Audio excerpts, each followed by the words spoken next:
રિઝલ્ટની પરવા કરતા નહીં. આમે ક્યાં આપણે અહીંયા ગુજરાતમાં એક MP હતો આપણો ભાજપ કોંગ્રેસ આમાં એક ચૂંટાયેલો કે એક ટિકિટ આપી હોય, એક ધારાસભ્યને મિનિસ્ટર નથી બનાવ્યા. 67-33 છે એવા મિનિસ્ટર છે. પ્યોર રાજપૂત કોઈ અત્યારે કેબિનેટમાં નથી, એ હું કહેવા માંગુ છું. એટલે 67-33 કોટનમાં કાપડ આવે ને, 67% કોટન ને 33% ટેરી કોટન.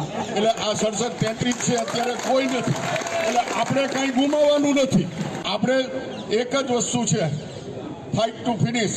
આ તો રાજકોટનો પ્રશ્ન નથી, આખા સમગ્ર ગુજરાતનો અને સમગ્ર ભારતનો આ પ્રશ્ન છે.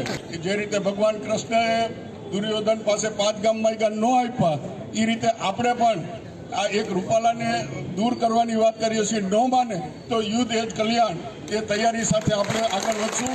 અત્યારે પેટી નથી બચાવી, બેટી બચાવી છે. ગામે ગામથી પેટી જાય તો એક ક્ષત્રિય એક ગામમાં એવો હોવો જોઈએ કે અન્ય સમાજને કઈ હકવો જોઈએ કે ક્ષત્રિય સમાજની ઇજ્જત ઉપર કોઈ હાથ નાખે તો અમને સાથ સહકાર નહીં આપો, બધા સમાજ આપશે. અને જયારે પેટી પાછી જાય ને તો બેટી તો બચી જાય, પણ તમારી કાયમ વાત ઉભી રહે કે ક્ષત્રિયો ધારે તો શું કરી શકે. અમારા સંગઠનની તાકાત છે. અરે સાબરકાંઠામાં અને વડોદરામાં સામ્યમ ખાલી 200 જણા વિરોધ કરે અને સીટ બદલી નાખે. અને અમે 22 કરોડ ક્ષત્રિયો. આ દેશનો પ્રશ્ન છે, રાજકોટનો નહીં. આ રાજપૂતાણીનો પ્રશ્ન છે.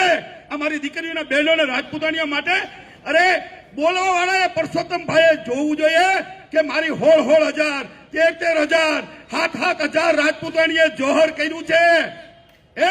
જો એને જોહર ન કર્યું હોત તો અત્યારે અમે અને તમે કઈ બૈચા પણ ન હોત. એ થશે, એ જવાબદારી એની રહેશે. હું તો રણ મેદાનમાં ઉતારવા માટે યુવાને એક ફોજ બનાવીશ અને ફોજનો સેનાપતિ પીડી જાડેજા. એના માટે જે થાય કરવાનું. એના માટે લાખો રૂપિયાનો ખર્ચો થાય તો બાપના બોલથી માં આશાપુરાનો છોકરો બેઠો છું. ગામે ગામ આજથી તમારો પ્રચાર એ જ થવો જોઈએ કે 24-48 કલાકમાં સરકારને આની ઉમેદવારી પાછી. અને જો એક રાજપૂત તરીકે હું તમને સોગન આપીને જ જાઉં છું. આમાં ઘણા જયચંદો હોય છે. જયચંદોને પાડી દેજો, ભલે ક્ષત્રિય હોય. જયચંદ થયો તો ને ક્ષત્રિય કેમ કેવો? એનો DNA ટેસ્ટ કરાવવો પડે. તું રાજપૂત નથી, તું જયચંદ છો. આવા જયચંદો આવે તો એને પણ પાડી દેજો હોનારતમાં, તો જ આપણો સમાજ બચી શકશે. અત્યારે એક થવાની તક મળી છે. આ જો મા ભગવતીની કૃપા છે. આપણો સમાજ છેલ્લા 10-15 વર્ષથી એટલો સુખી સંપન્ન થયો છે કે આરટીઓમાં ગાડીઓના નામ નોંધવામાં પણ આરટીઓ 3 મહિને સિરીઝ બદલે છે. એવો રાજપૂત સમાજને અત્યારે તક મળી છે. શેના માટે? એક થવા માટે નહીં. ભાગલા ન પડવા દેતો. ગમે તેવા મેસેજ આવે, જે કઈ આવે, એક જ મુદ્દાનો કાર્યક્રમ. ભાઈ આ મેસેજ બંધ કરો, ફલાણાએ ડેમેજ કંટ્રોલ કર્યું. અરે ભલે કર્યું, ડેમેજ કંટ્રોલ કરવા વાળા ડેમેજ થઈ ગયા, આપણે નથી થવાના. તમે 24 કલાકથી મેસેજ, વિડીયો, ઓડિયો વાંચો છો. શું થયું? ઘરની અંદર પણ તમારી સુખ સમૃદ્ધિ ને શાંતિ ત્યારે હશે જ્યારે રાજપૂતાણીની તમે પૂજા કરતા હશો ત્યારે. પછી રાજપૂતાણી માતા હોય, બેન હોય, દીકરી હોય કે પત્ની હોય, પણ પત્ની જેવું માં પછી કોઈ પાત્ર નથી. હો, જો તમારા મૃત્યુ વખતે દીકરી સાસરે છે, બેન સાસરે છે, માતાજી ઉપર છે, પિતાજી ઉપર હશે, છેલ્લે વૈધું કોણ?